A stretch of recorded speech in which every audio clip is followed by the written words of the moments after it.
La aparición de Europa en el mapa americano y de América en el europeo produjo a ambos lados del océano las mismas incertidumbres y creó los mismos interrogantes. Uno de ellos, quizás el más decisivo, se refiere a la naturaleza del otro. Esta diferencia es el germen de toda conquista, y sobre ella se edificó un mundo lleno de contradicciones que intentó resolver sus tensiones con interminables improvisaciones. Resultó ser que el otro nunca fue el mismo. Naturaleza y cultura, adelantados y atrasados, corregidores e incorregibles, capitanes y decapitados, jesuitas y chamanes, encomenderos y mitayos, idólatras y doctrineros, siervos, caciques, curacas, cabildantes, tributarios, recaudadores, mestizos, mulatos, esclavos. La hora de los héroes había terminado. La derrota militar de los pueblos originarios daba lugar a una contienda más desproporcionada.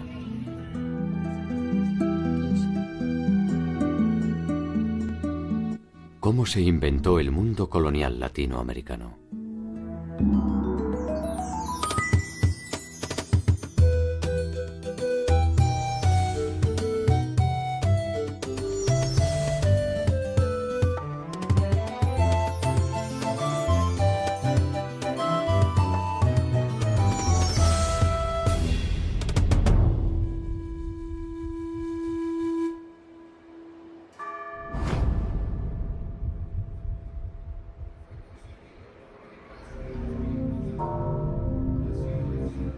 El 13 de agosto de 1521, con la caída de Tenochtitlan, capital del Imperio Mexica, se inició la segunda fase de la conquista del territorio latinoamericano. Por primera vez una batalla decisiva pone a los españoles frente a un territorio de vasta complejidad e innumerables posibilidades de lucro. Tenochtitlan, la ciudad flotante que había maravillado a los conquistadores, había quedado en ruinas. Cientos de miles de cadáveres pertenecientes a ambos bandos cubren la superficie de sus calles y canales, impidiendo el paso y propagando la enfermedad.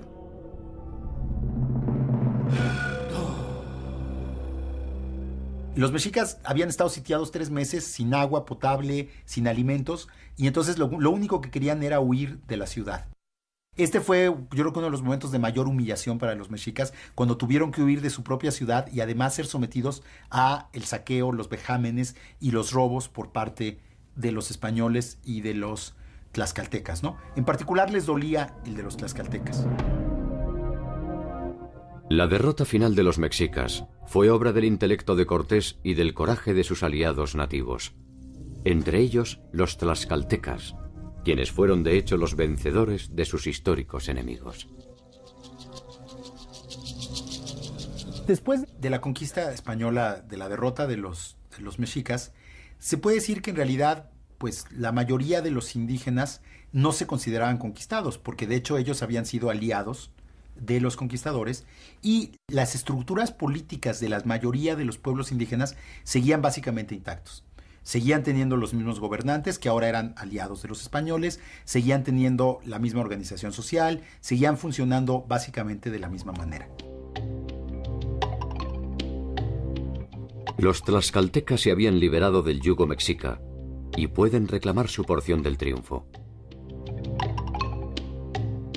Cortés supo honrar los compromisos asumidos con sus aliados y con ello da un testimonio cabal de las ventajas de la sumisión a Carlos V. De alguna forma, aunque no lo sospecharan en la euforia del triunfo, los tlaxcaltecas habían sido advertidos por los mexicas de los tiempos por venir. Los mexicas y los tlaxcaltecas se gritaban todo tipo de insultos, ¿no? Como te vamos a comer, eres como un perro, todo tipo de cosas. Pero uno de los insultos que le gritaban los mexicas a los tlaxcaltecas era que cuando veían que los tlaxcaltecas estaban destruyendo la ciudad, les decían, sí, síganla destruyendo. A nosotros no nos preocupa porque nosotros sabemos que las van a volver a construir. Porque si nosotros ganamos esta guerra, los vamos a hacer construir piedra por piedra la ciudad. Y si los españoles ganan, los van a hacer construir la ciudad para ellos. Y eso acabó siendo absolutamente cierto, porque unos años después Cortés decidió establecer la capital española en el lugar donde había estado Mexico Tenochtitlan, es lo que ahora es la Ciudad de México, y justamente fueron los propios indígenas, los aliados de los españoles, fueron los que ayudaron a reconstruir la ciudad, solo que ahora era para beneficio de los nuevos conquistadores.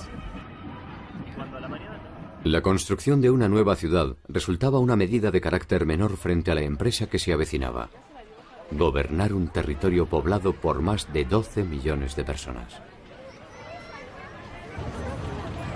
Lo que explica el que muchos pueblos indígenas se aliaran directamente a los españoles era que creyeron que este dominio español iba a venir a sustituir al azteca, que había sustituido al chichimeca, al tepaneca, y el tepaneca había sustituido al tolteca, y el tolteca había sustituido al teotihuacano, pero que iba a seguir siendo una transacción económica entre dos poderes completamente independientes y autónomos, digamos, que solo iba a ser una relación contractual económica. A lo largo de los siguientes 50 años, el poder español lo que intentó fue lograr establecer su autoridad sobre estos pueblos indígenas sin destruir su organización política y social. Los españoles habían descubierto en el Caribe que si causaban disrupciones demasiado grandes en la población, como pues destruir los señoríos, esclavizar a los indígenas, lo único que iban a provocar era el exterminio de la población, y que pues una tierra como México no le serviría de nada sin una población indígena que explotar. El nuevo orden no parecía ser sustancialmente diferente al que habían establecido los mexicas. Las antiguas élites gobernantes mantenían sus privilegios a cambio de algunas pequeñas concesiones.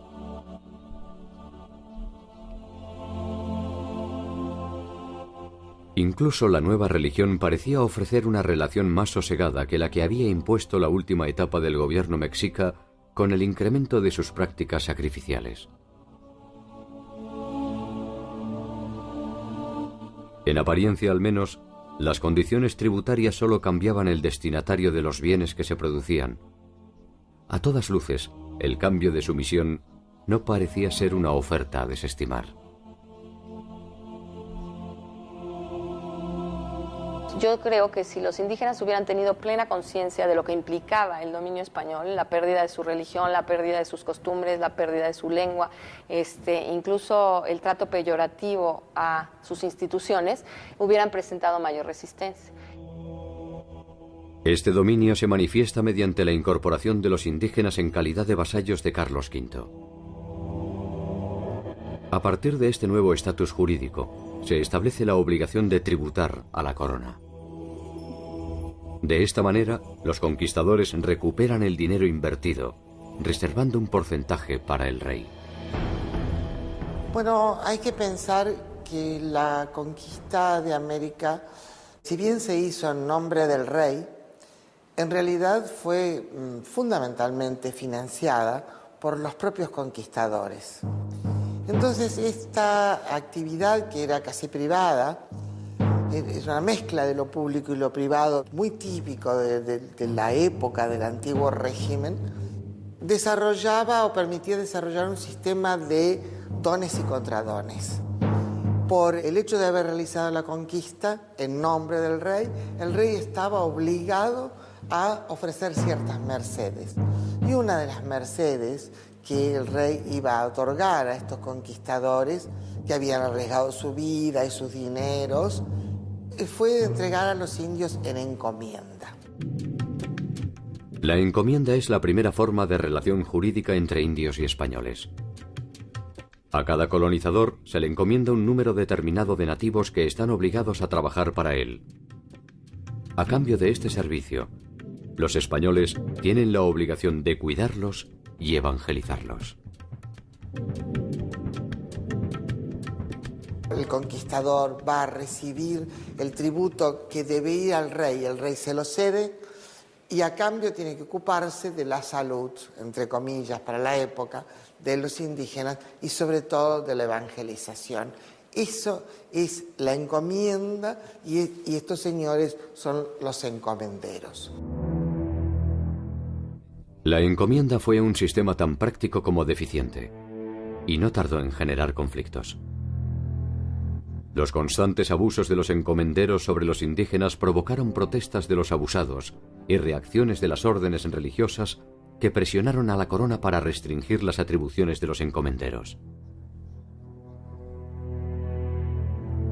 En la primera época produjo unos abusos terribles porque no solamente eran exigiéndole trabajo a los indígenas, sino aparte de la producción de su economía natural y a veces una exigencia que no tenía límites. No hay que olvidar que en las Antillas prácticamente en un siglo fueron despobladas por los abusos.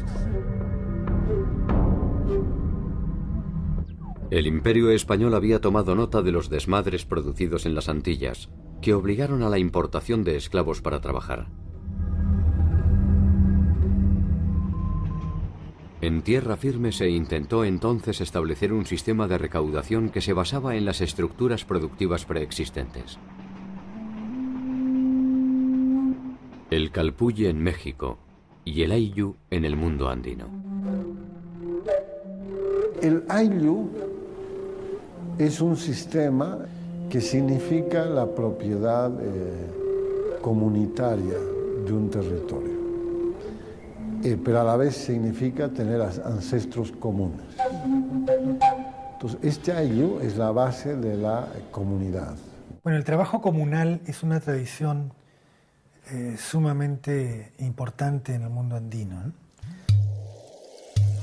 Tanto la siembra como la cosecha tiene que ser hecha por medios comunitarios y la comunidad siempre se ha unido para este tipo de trabajos. Los españoles mantuvieron el ayllu no tanto porque respetaran aquello, sino porque les convenía. Si mantenían esta propiedad del ayllu en comunidad, entonces ellos les pagaban un tributo. Tanto los pueblos mesoamericanos como los andinos poseían una cultura tributaria. Trabajaban indistintamente sobre sus tierras o sobre las de las élites y debían ofrecer parte de su producción a los señores locales.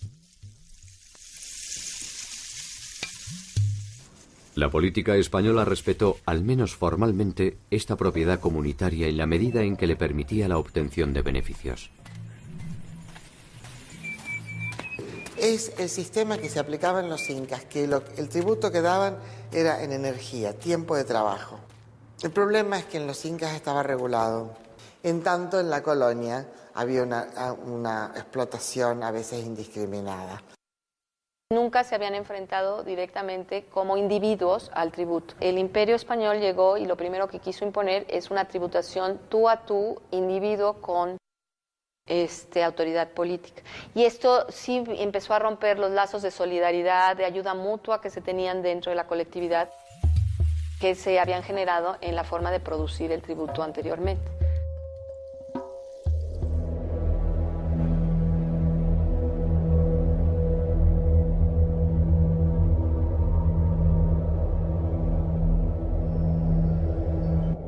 El diseño del Nuevo Mundo fue un largo viaje de marchas y contramarchas que, al menos formalmente, buscó siempre establecer una noción de orden.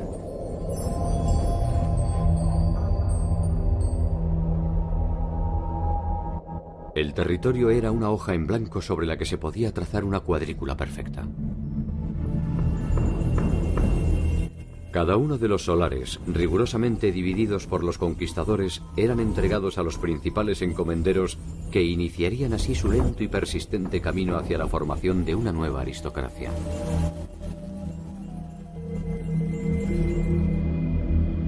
Se hacen dos grandes virreinatos que duran como tales hasta el siglo XVIII, que es el virreinato de Nueva España, que abarca México, Guatemala, Panamá, y el virreinato del Perú, que toma prácticamente toda América del Sur. Recién a finales del siglo XVIII en los últimos tercios, se crea el Virreinato de Nueva Granada, que separa Ecuador, Colombia, Venezuela del Perú, y el Virreinato del Río de la Plata, que toma todo lo que es la actual Argentina, Uruguay, Paraguay y casi buena parte de Bolivia. Estos vastos territorios exigen una organización adecuada que persigue objetivos variados. Desarticular las costumbres nativas, optimizar la recaudación y concentrar a sus habitantes para evitar rebeliones y resistencias. Finalmente, lo que la corona estableció en la segunda mitad del siglo XVI fueron los llamados pueblos de indios o repúblicas de indios, que eran gobiernos indígenas en los pueblos indígenas que tenían muchos elementos de los gobiernos prehispánicos, pero que los combinaban con los elementos del gobierno español. Los nombres de los cargos, gobernador, alcalde mayor, eran nombres españoles, pero las personas que ejercían esos cargos en muchos casos eran las mismas personas que habían ejercido el poder en tiempos prehispánicos o sus descendientes. La conversión y el control de los pueblos originarios se intenta obtener mediante la República de Indios. Una concentración de indígenas que intenta funcionar como un espejo de la sociedad española, recreando sus mismas instituciones y ofreciendo un espacio en el que la Iglesia podía perseguir, sin contaminación, su utopía cristiana.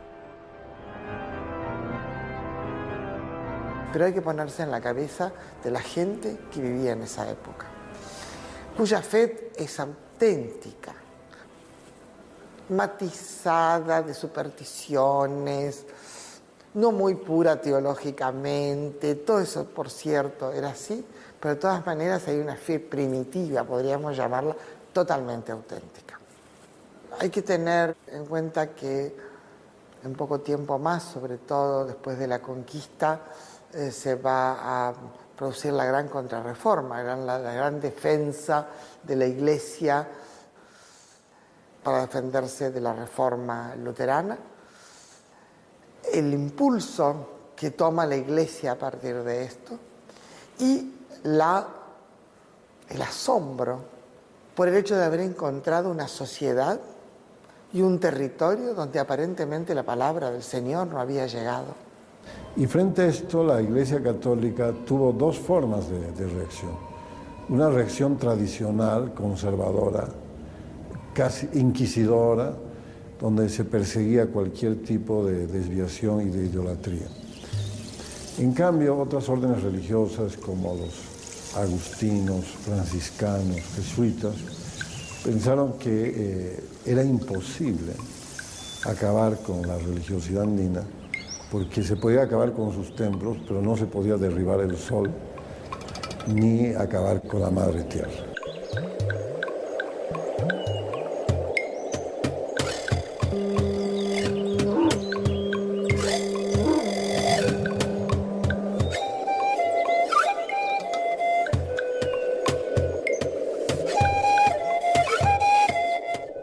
La llamada conquista espiritual produce sin dudas una desarticulación más extrema que las imposiciones de corte político o económico. Las religiones politeístas suelen ser más permeables ante la aparición de nuevos dioses. Las monoteístas, en cambio, son necesariamente fundamentalistas, puesto que reposan sobre un paradigma demasiado rígido como para tolerar digresiones.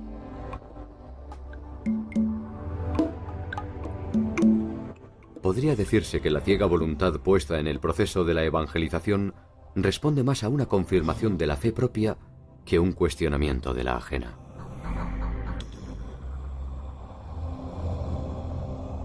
En los primeros años, el éxito de la evangelización fue inmenso.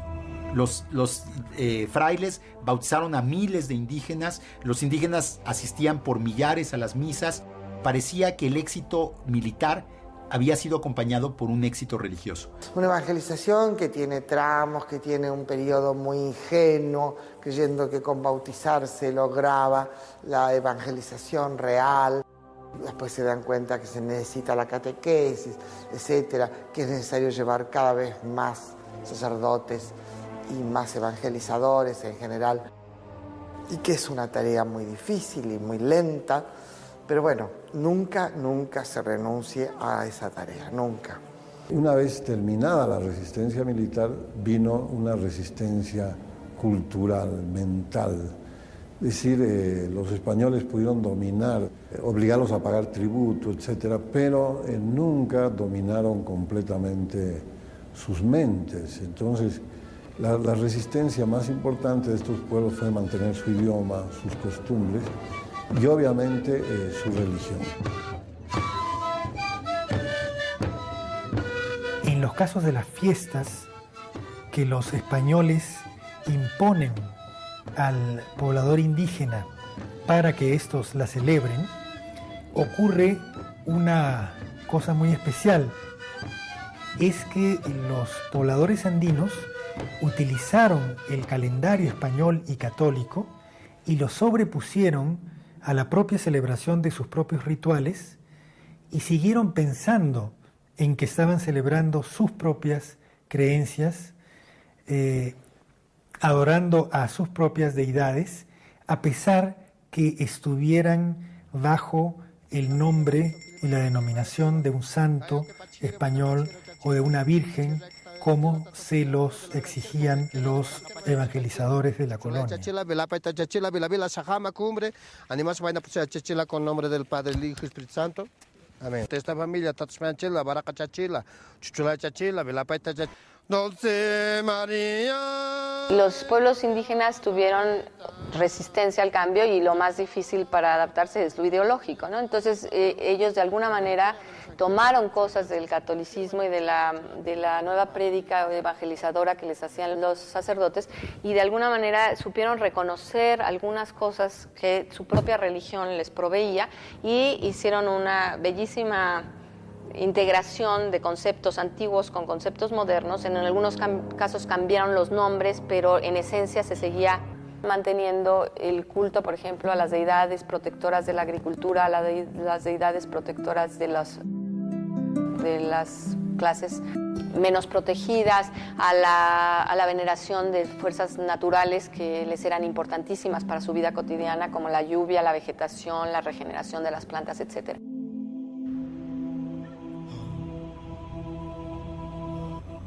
Estas continuidades religiosas prehispánicas producen una reacción que dará inicio a un interesante proyecto llevado adelante por una segunda generación de religiosos.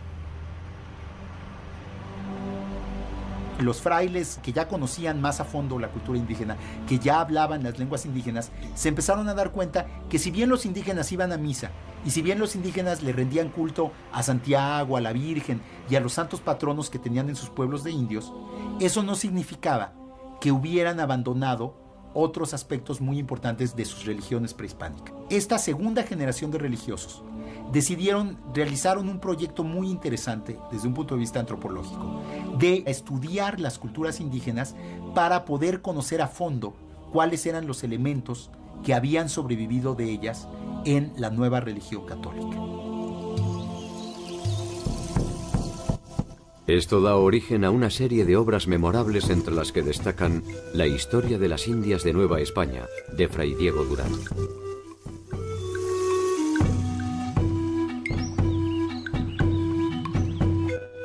Y La historia general de las cosas de la Nueva España, de Fray Bernardino de Sahagún.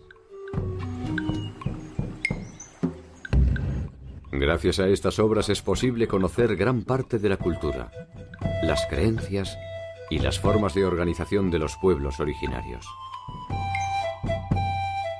Pero no hay que olvidar nunca que fueron escritas con la intención de eliminar la religión indígena. Es decir, que era un conocer para mejor cristianizar. No era un conocimiento científico desinteresado, era un conocimiento que tenía una agenda muy específica de lograr consolidar la evangelización de los indígenas y de destruir los rastros que quedaban de las religiones prehispánicas. Curiosa lección que suele dar la historia. Los mismos conquistadores que habían destruido la mayor parte de los códices originarios son quienes recopilan minuciosamente cada una de las costumbres de los pueblos conquistados.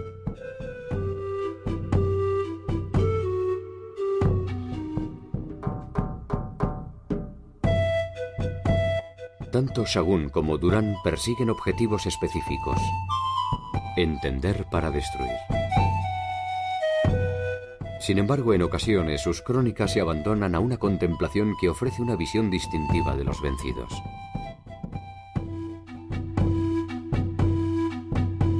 Sus formas de asociación, sus conocimientos, su fina espiritualidad y su particular sensibilidad. En síntesis, aflora la generosa humanidad que les fue negada por el conjunto de los conquistadores.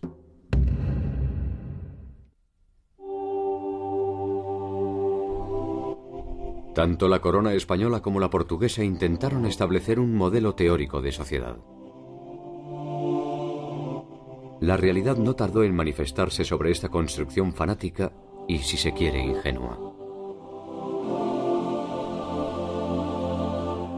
Los límites estrictos entre la República de Indios y la de españoles se hicieron difusos. Las intenciones por preservar a los indígenas fracasaron. Las pasiones y ambiciones humanas comenzaron a establecer fugas, pequeñas grietas que la legislación no podía contener. Todo está estructurado en las llamadas dos grandes repúblicas, la República Española y la República de Indios. Todo lo que está en el medio tiene un vacío legal por un lado, pero a su vez la posibilidad de meterse en aquel conjunto de jurídico que más le convenga. En ese medio se produce una fusión entre los grupos sociales que derrumbará la pureza del proyecto original. Un resultado previsible era la unión de un español con una india, que daba origen a un mestizo. Las hijas mestizas son casadas con españoles importantes, con lo cual rápidamente esa gota de sangre queda dando vuelta en el mestizaje biológico, pero se pierde en el mestizaje cultural y sobre todo en la categorización. Pasan a ser categorizados como españoles, ¿no? Es muy interesante ese proceso, cómo se va dando, porque el mestizaje no se detiene nunca. Pero las leyes siempre miran para otro lado. Poco tiempo después, la condición de mestizo resulta insuficiente para clasificar al conjunto de la sociedad. Castizo, mulato, morisco, torna atrás, lobo, zamballo, cambujo, barcino, coyote, chamizo, jíbaro, tente en el aire y no te entiendo son algunas de las maneras de establecer las nuevas categorías de desclasados. Los mestizos son considerados impuros y tienen mucha dificultad en reconocerlos. La situación del mestizo es muy ambigua. Si es criado en la familia de su madre, normalmente indígena, puede ser considerado indio. Si es criado en la familia del español, de pronto, al tiempo, puede pasar por español. El español nacido en América, que es el criollo, no tiene un estatus especial. Es considerado español, pero de segunda. No hay una legislación separada para españoles americanos o españoles peninsulares. Hay sí una legislación especial para los indígenas, todo el tiempo.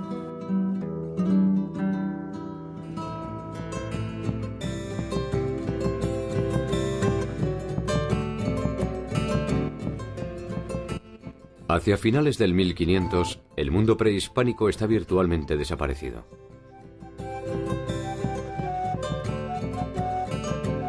Al mundo soñado por españoles y portugueses no le va mejor. No es más que un conglomerado de leyes y resoluciones que intenta disfrazar de armonía las contradicciones que se multiplican.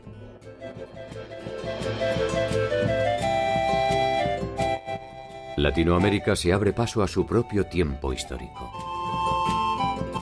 Una versión distintiva, original, y profundamente desgarradora se precipita sobre toda la extensión continental.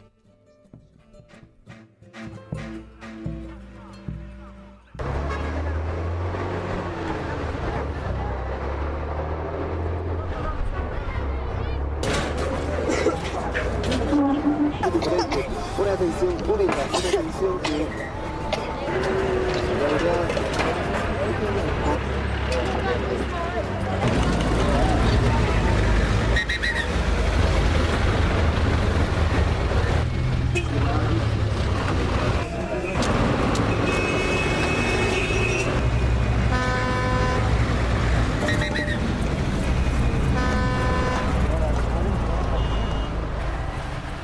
La ciudad de Potosí está construida a 4.000 metros de altura sobre el nivel del mar.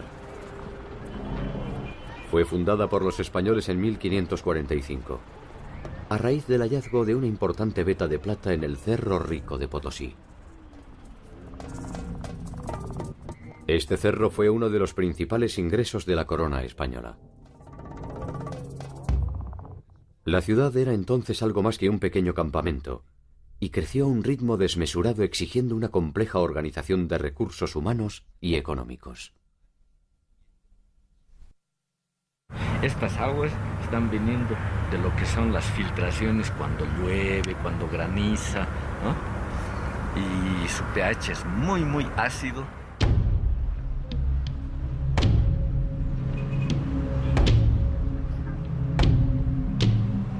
La plata se producía en el Cerro Rico de Potosí, se procesaba en ingenios que estaban situados en la villa. Para eso se ha construido un sistema hidráulico, el segundo más grande del mundo. Se han construido ingenios para que puedan funcionar ruedas hidráulicas, que era el único equipo prácticamente industrial. El resto ha sido trabajo manual.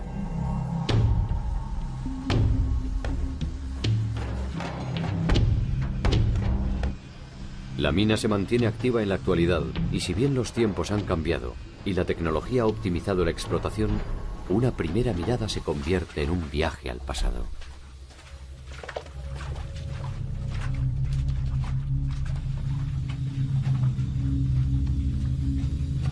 En el interior de las galerías resuenan las mismas voces, los mismos gemidos y los mismos silencios que agigantaron su oscura leyenda.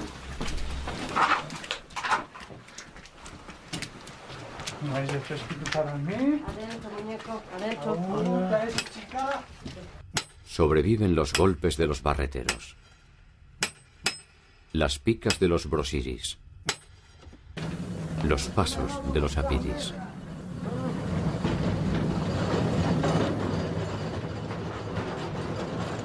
Durante el Imperio Inca, la población estaba obligada a realizar turnos de trabajo obligatorio para beneficio de los curacas locales que representaban al incario.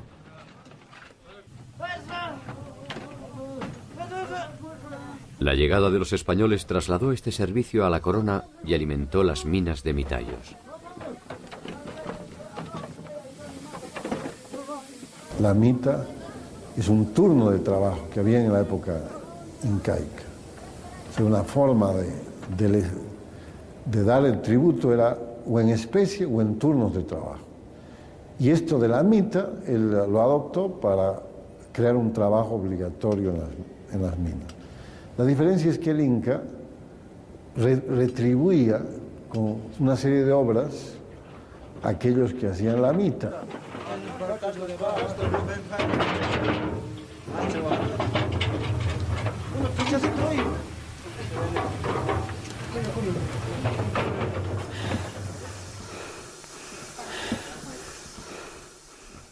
$4.500 mitayos trabajaban durante una semana ininterrumpida en el interior de las minas. Al finalizar, tenían 2 semanas de descanso. Durante esas 2 semanas de descanso, esta gente se alquilaba. El mitayo se volvía minga. Y entonces esas semanas de descanso no eran en realidad de descanso. Un minga recibía mucho más dinero que un mitayo. Y de ahí era que más o menos podía tener algún beneficio que le dé alguna ganancia a su estada en Potosí.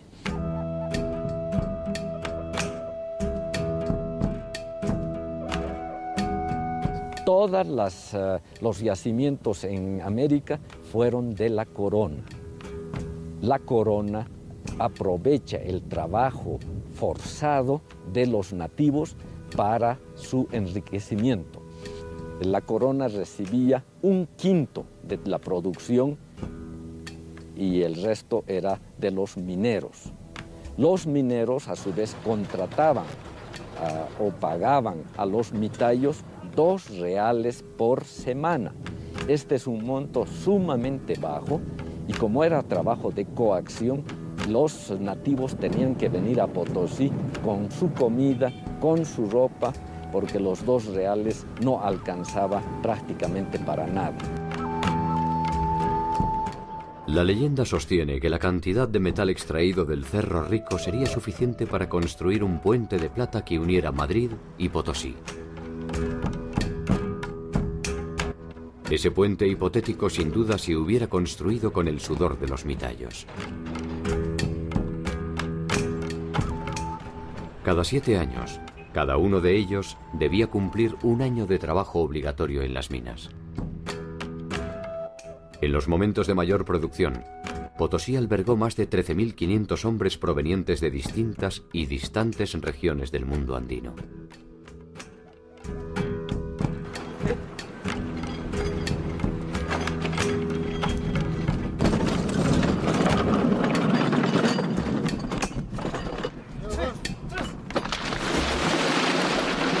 Este cerro ha contribuido con más o menos 40.000 toneladas de plata que han ido a parar a países de afuera.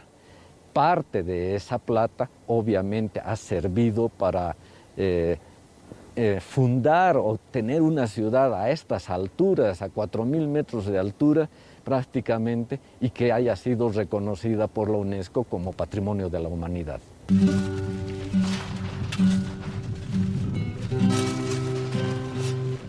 A medida que el cerro se vacía, la ciudad se llena de tentaciones.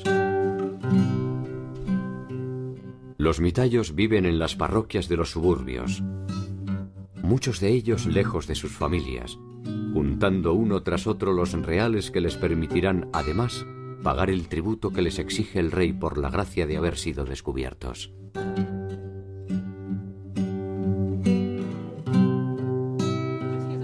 Algunos tendrán la dudosa fortuna de morir por inhalación de plomo o de mercurio. Otros solo podrán derrumbarse en el carnaval de la ciudad.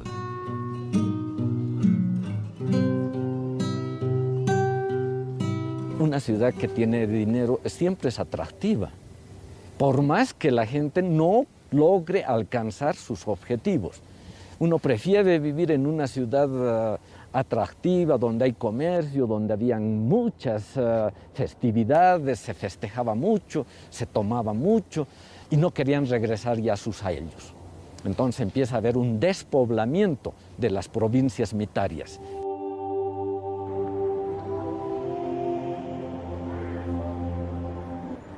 El centro de la ciudad estaba reservado a la población española. Allí parecía ser posible el sueño de El Dorado.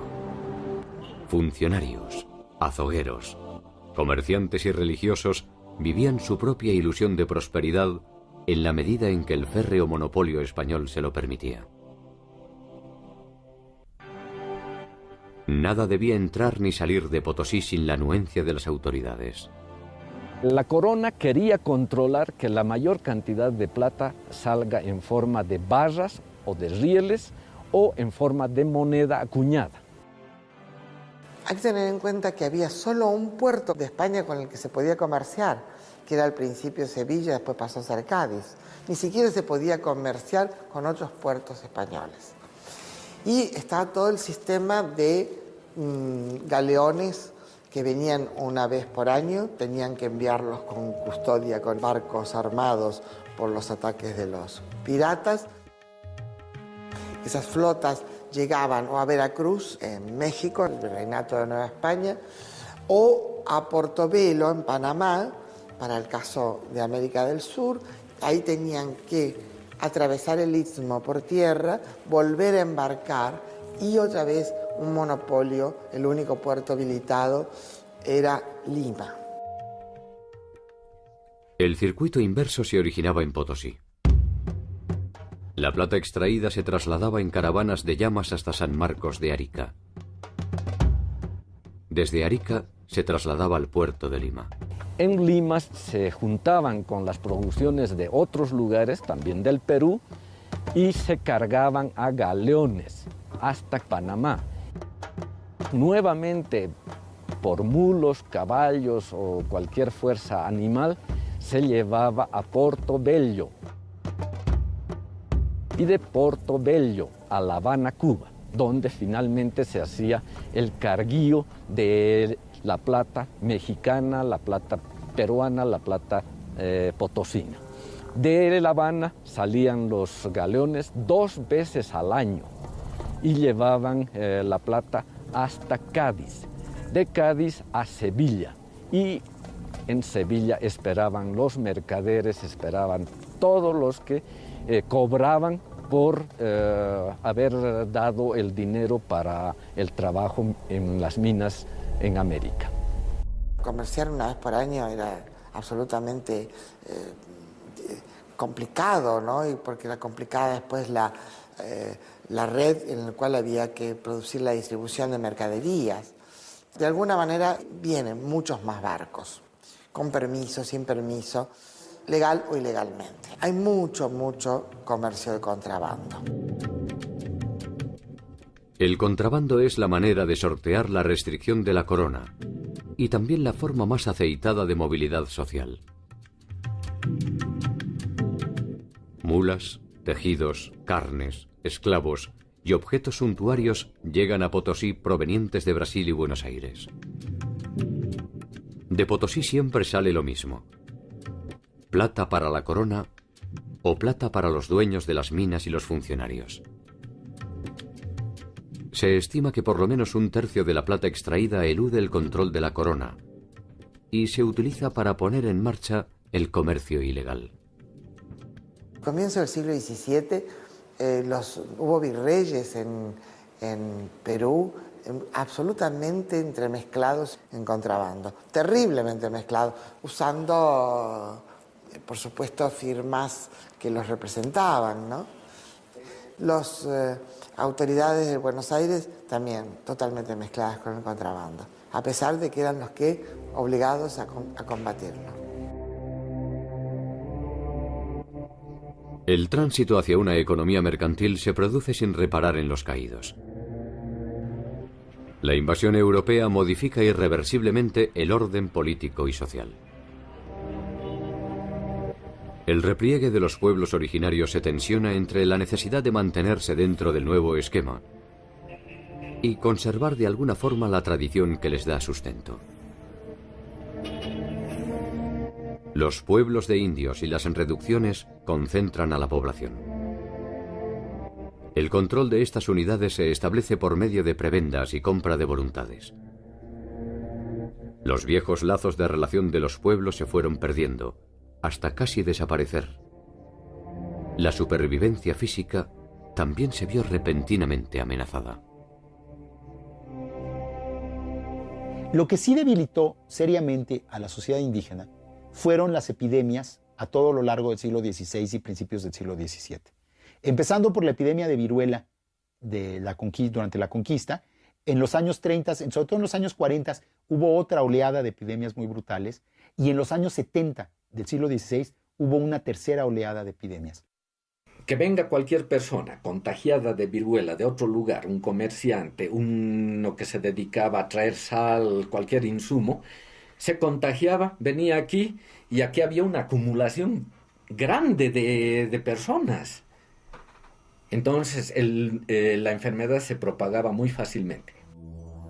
La catástrofe demográfica ha producido alguno de los más encendidos debates a propósito de las consecuencias de la conquista. La estimación acerca de la población originaria en el momento del contacto genera los primeros desencuentros entre los estudios demográficos. No tenemos cifras exactas, nada por el estilo, pero hay estimaciones que hablan de que murieron hasta el 90% de los indígenas. Es decir, 9 de cada 10. Hay otras estimaciones un poco más moderadas que hablan de 3/4 partes, que igual es muchísimo. Ha sido bastante común darle más peso a las enfermedades, ¿no?, en la catástrofe, que oscila además sobre una base de 20 millones a una base de 5 millones de indígenas en el momento de la conquista, con lo cual la dimensión de la catástrofe también varía de acuerdo a las variables que los demógrafos estén tomando. Se dice que en Potosí, de acuerdo a Galeano, por ejemplo, que hayan muerto 8 millones de personas. Eso significaría que la mitad de la población que tuvo América vino a morir a Potosí, y esa es una exageración, ¿ya? Capoche, uno de los cronistas mineros, él tenía intereses mineros, minas, ingenios en Potosí, habla en su relación de que al año morían 50 personas. Este número también es tremendamente pequeño. Para 13.500 personas que llegaban al año a Potosí, que mueran 50, no era nada. Estas epidemias sí afectaron todos los sectores de la población indígena. Afectaron a las élites porque murieron muchas personas que tenían conocimientos esotéricos o conocimientos muy restringidos y que ya no pudieron ser transmitidos. Artesanos, religiosos, políticos. Afectaron a los campesinos porque hubo aldeas enteras que fueron despobladas y hubo también muchas tecnologías, muchas prácticas productivas que ya no pudieron sostenerse. Que no es que yo quiera decir que los españoles fueron unos angelitos aquí, pero tampoco no se puede decir que quisieron eliminar a los nativos. No les interesaba eliminar, porque eliminaban la mita, que era el valor agregado que ellos encontraban en su negocio minero. El contacto entre europeos y americanos se habría producido tarde o temprano, y difícilmente se hubieran podido evitar las consecuencias bacteriológicas del encuentro. Las epidemias, el exterminio y la guerra ya se conocían en el territorio de la actual Latinoamérica. Pero la naturaleza de la dominación europea resultó desproporcionada para los modos de vida de las sociedades originarias.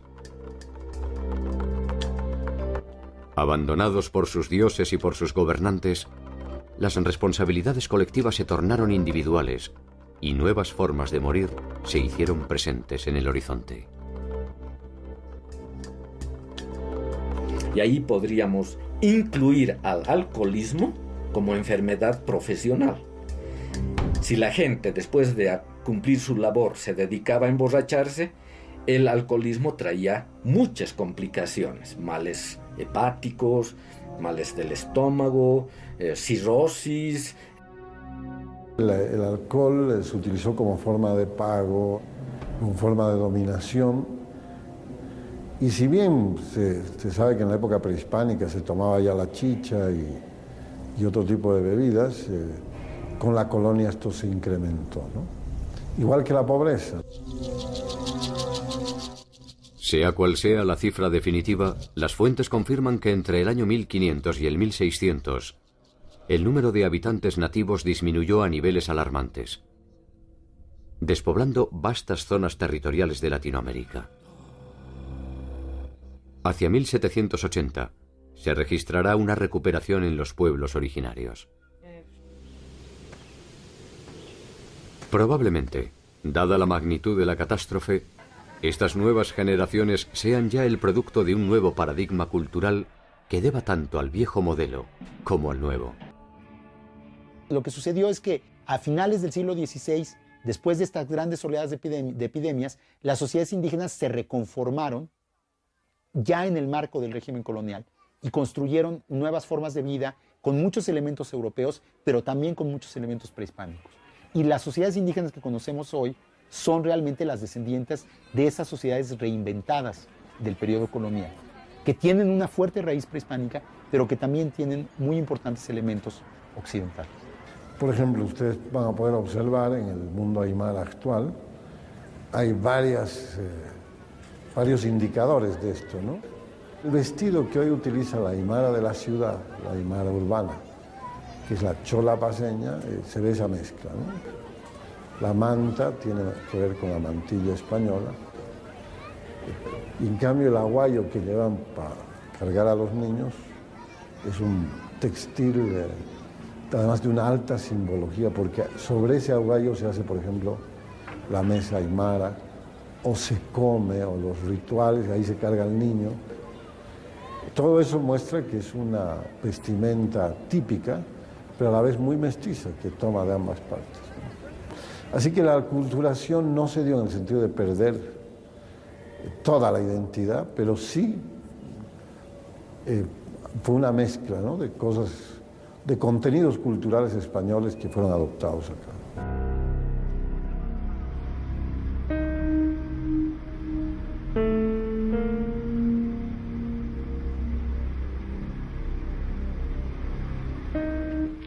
Ninguno de los mundos que se encontraron era perfecto.